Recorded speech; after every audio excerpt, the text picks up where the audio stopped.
नमस्ते। आज हम एक ऐसी जबरदस्त किताब और उसके कोर आइडिया पर बात करने वाले हैं जिसने सच में बायोलॉजी को देखने का नजरिया ही बदल दिया। जी हाँ, हम बात कर रहे हैं रिचर्ड डॉकिंस की क्लासिक किताब द सेल्फिश जीन की। बिल्कुल, ये किताब एवोल्यूशन, हमारे बर्ताव, हमारे अस्तित्व को एक कह सकते हैं बिल्कुल ही अलग एंगल से देखती है। सही कहा। और इसका जो सेंट्रल आइडिया है वो आज भी इतने सालों बाद भी उतना ही प्रोवोकेटिव और रेलेवेंट है। हाँ, कि एवोल्यूशन की कहानी में असली हीरो कोई स्पीशीज या इंडिविजुअल नहीं, बल्कि हमारे अपने जीन्स हैं। यही ये सुनने में थोड़ा मतलब अजीब लगता है ना कि हम इंसान, जानवर, पौधे। हाँ, डॉकिंस कहते हैं कि हम सब असल में अपने जीन्स के लिए बनी हुई बहुत ही सोफिस्टिकेटेड सर्वाइवल मशीन्स हैं। सर्वाइवल मशीन्स जिनका मुख्य जैविक काम है अपने जीन्स को अगली पीढ़ी तक पहुंचाना। बिल्कुल, सुनने में शायद थोड़ा ठंडा मैकेनिकल लगे, पर इसके पीछे एक बहुत गहरा लॉजिक है जिसे आज हम समझने की कोशिश करेंगे। तो आज इस चर्चा में हम इसी सेल्फिश जीन वाले कॉन्सेप्ट को खोलेंगे। भाई जीन्स क्या है, उन्हें सेल्फिश यानी स्वार्थी क्यों कहा गया, और ये सोच हमारे जीवन, रिश्तों, समाज और कल्चर को भी कैसे देखती है। तो चलिए शुरू करते हैं।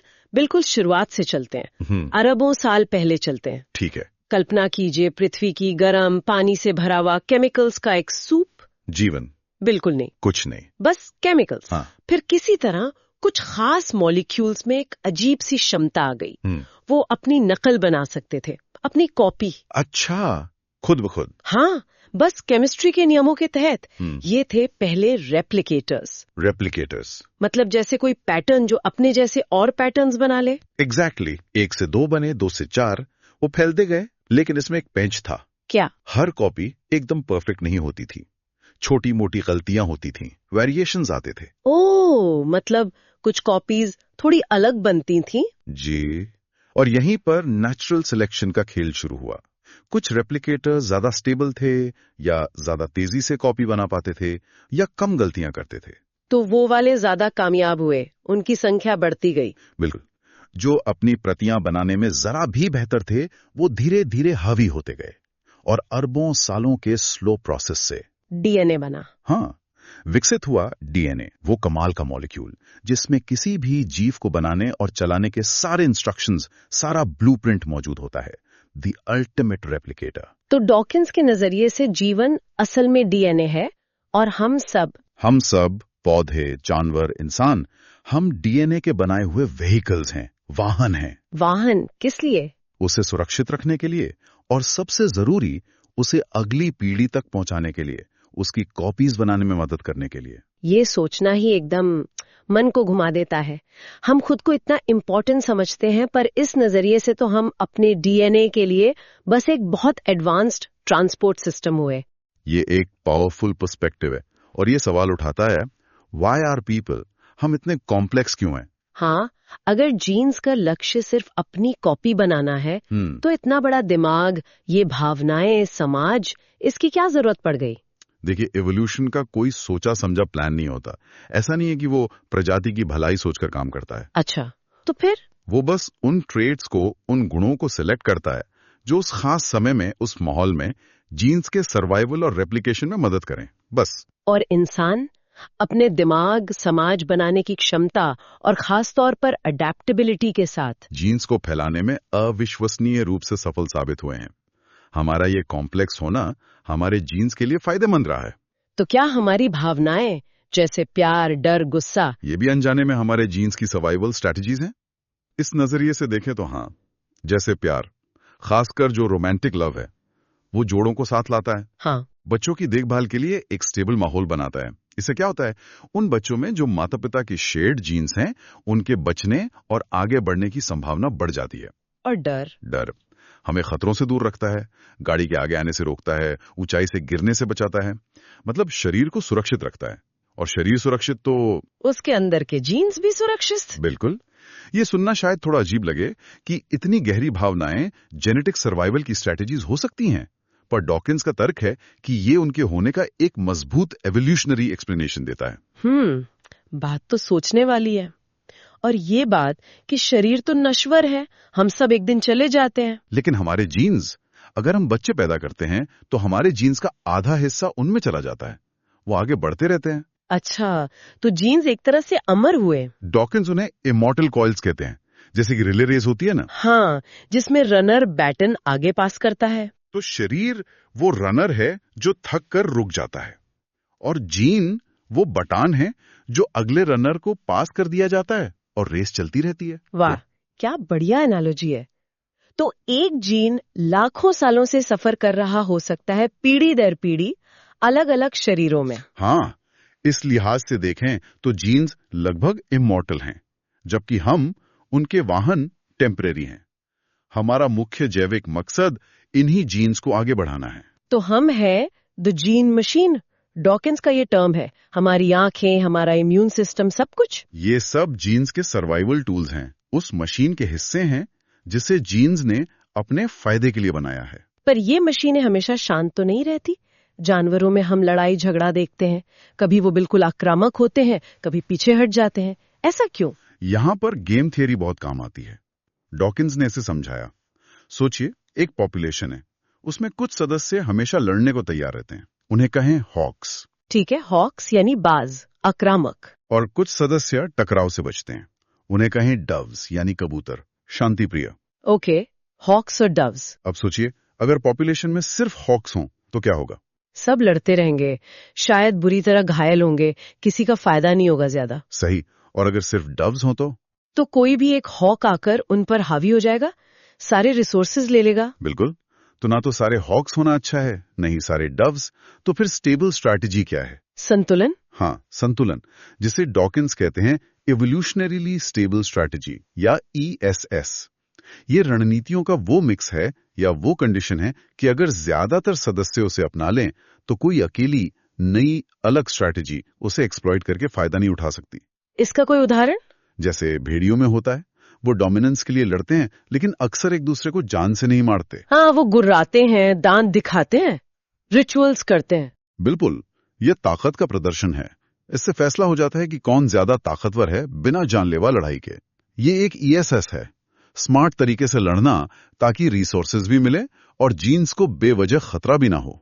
एग्रेशन भी जीन सर्वाइवल की एक स्ट्रैटेजी है। ठीक है, ये तो समझ आया, स्वार्थ, टकराव, रणनीति।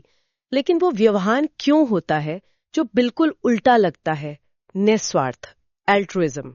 हाँ, ये एक बड़ा सवाल था एवोल्यूशन के लिए। जैसे कोई पक्षी शिकारी को देखकर चेतावनी की आवाज निकालता है, जिससे बाकी सब तो बच जाते हैं, पर वो खुद शिकारी का ध्यान खींच लेता है। या मधुमक्खी जो डंक मारने के बाद मर जाती है अपने छत्ते को बचाने के लिए।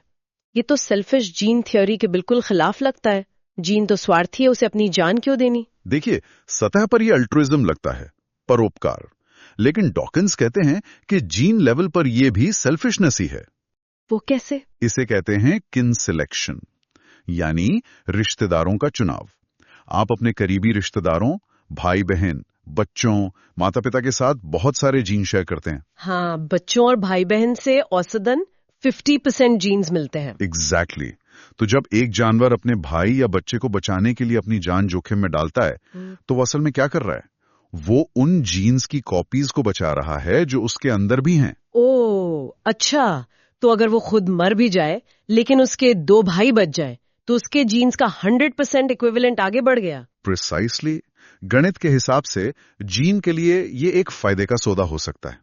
इसीलिए माँ बाप का बच्चों के लिए त्याग, भाई बहनों का एक दूसरे के लिए प्यार, ये सब साझा जीन्स की वजह से हो सकता है। तो जीन का स्वार्थ ही वो व्यवहार पैदा कर रहा है जिसे हम प्यार या परोपकार समझ रहे हैं। हाँ, कई मामलों में ऐसा हो सकता है।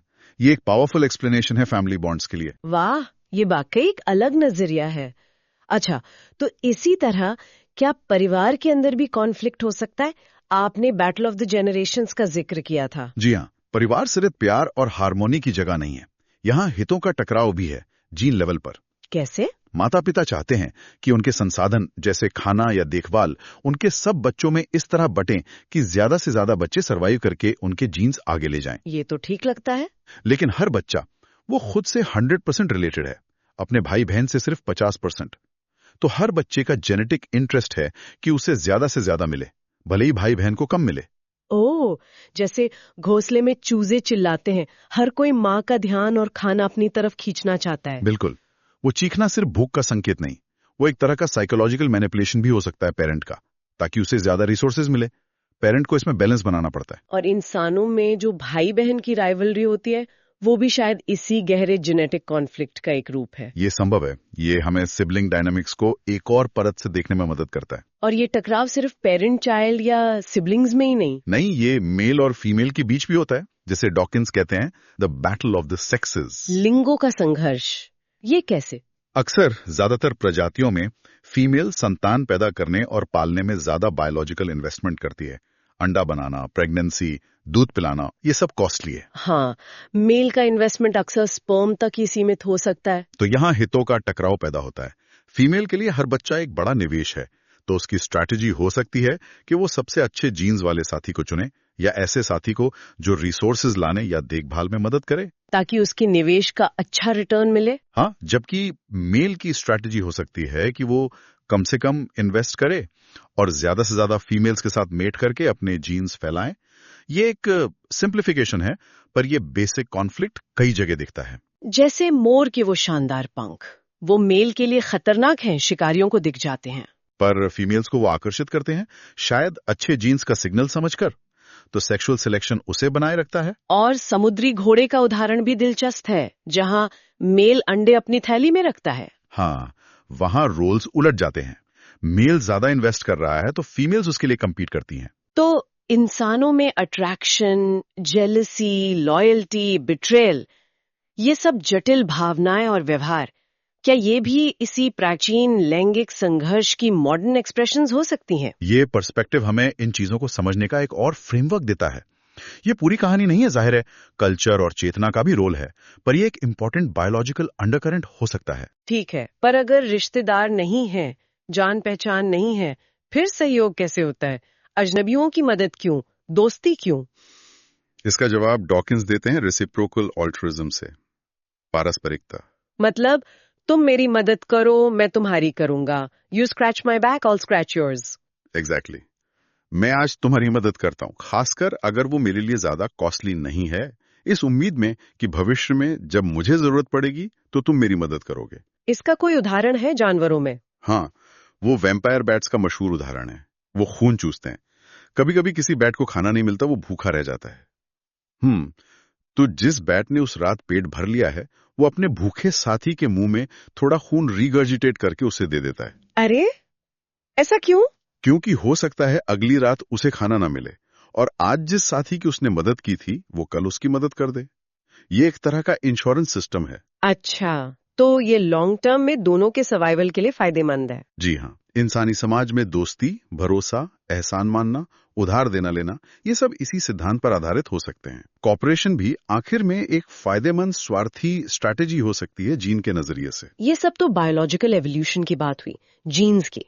पर डॉकिंस ने एक और बहुत ही फेमस आइडिया दिया, मीम्स का। ये वो नहीं जो हम इंटरनेट पे देखते हैं, या वही है? ये उससे जुड़ा है, पर कॉन्सेप्ट ज्यादा गहरा है। डॉकिंस ने मीम शब्द गढ़ा ही जीन की एनालॉजी के तौर पर। अच्छा, कैसे? जैसे जीन जैविक जानकारी की इकाई है जो रेप्लिकेशन से फैलती है, वैसे ही मीम सांस्कृतिक जानकारी की इकाई है।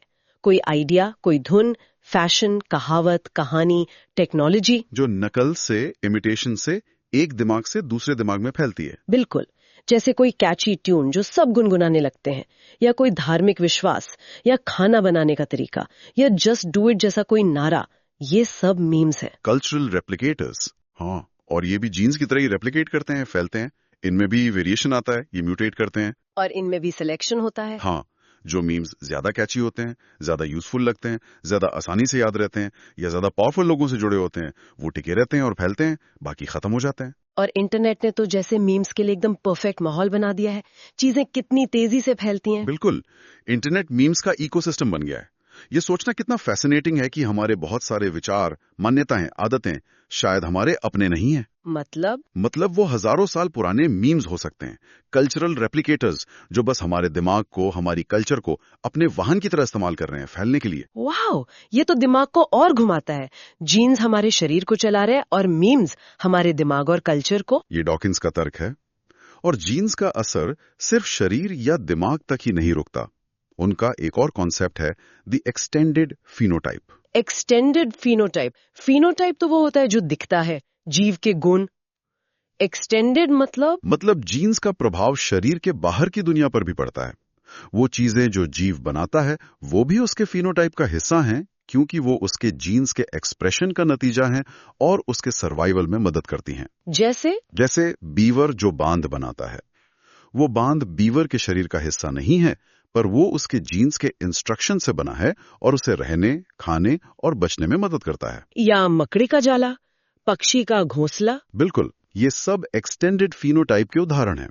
जीन्स की पहुंच उनके शरीर से बाहर तक है। तो अगर इस लॉजिक को आगे बढ़ाएं, तो इंसानों के बनाए घर, शहर, कपड़े, किताबें, टेक्नोलॉजी, ये सब हमारे दिमाग के जरिए काम कर रहे, हमारे जीन्स का ही एक्सटेंडेड फिनोटाइप कहा जा सकता है। ये सब उस सर्वाइवल मशीन का विस्तार है जिसे जीन्स ने अपने रेप्लिकेशन को और बेहतर बनाने के लिए विकसित किया है। ये सब सुनकर तो ऐसे लगता है कि हम पर हमारा कोई कंट्रोल ही नहीं है। हम बस अपने जीन्स और मीम्स की पपेट्स हैं, कठपुतलियां। क्या हम हमेशा स्वार्थी रहेंगे? क्या हम अपनी बायोलॉजी के गुलाम हैं? यहीं पर डॉकिंस एक बहुत जरूरी बात कहते हैं जो अक्सर लोग मिस कर जाते हैं। वो कहते हैं, नहीं, हम गुलाम नहीं हैं। नहीं? क्यों? क्योंकि हम इंसान खास हैं। हम एक चेतना है, कॉन्शियसनेस है। हम भविष्य की कल्पना कर सकते हैं। हम अपने एक्शंस के नतीजों को समझ सकते हैं।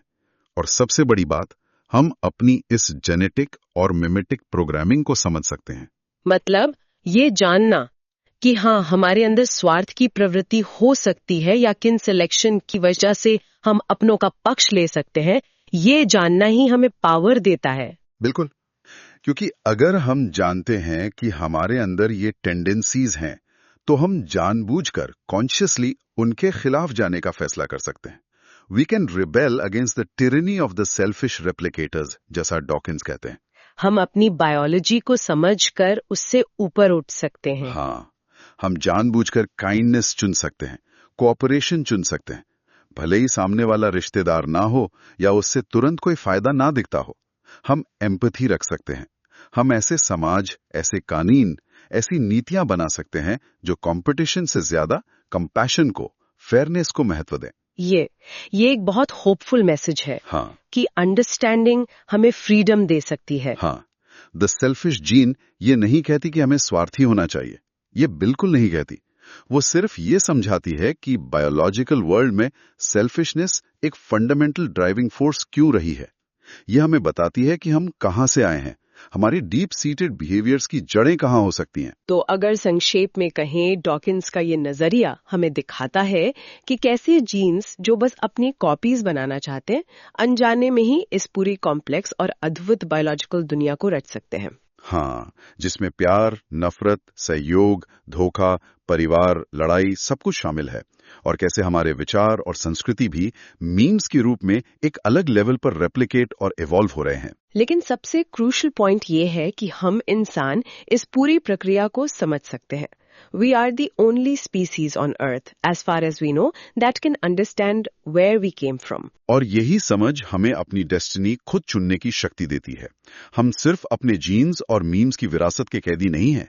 We can choose our future. The selfish gene समझाती है कि हम यहाँ क्यों हैं बायोलॉजिकली, पर ये तय नहीं करती कि हमें क्या बनना चाहिए। वो चॉइस हमारी है। बिल्कुल, और इसी चॉइस के साथ हम अपने सुनने वालों के लिए एक सवाल छोड़ जाते हैं। हाँ, अगर हम ये जानते हैं, या कम से कम ये मानते हैं कि हमारे व्यवहार पर हमारे जीन्स और हमारे कल्चर, मीम्स का इतना गहरा असर है, तो हम अपनी इस समझ का, अपनी चेतना का इस्तेमाल करके जानबूझकर, कॉन्शियसली कैसा भविष्य बनाना चाहेंगे, कैसा समाज गढ़ना चाहेंगे?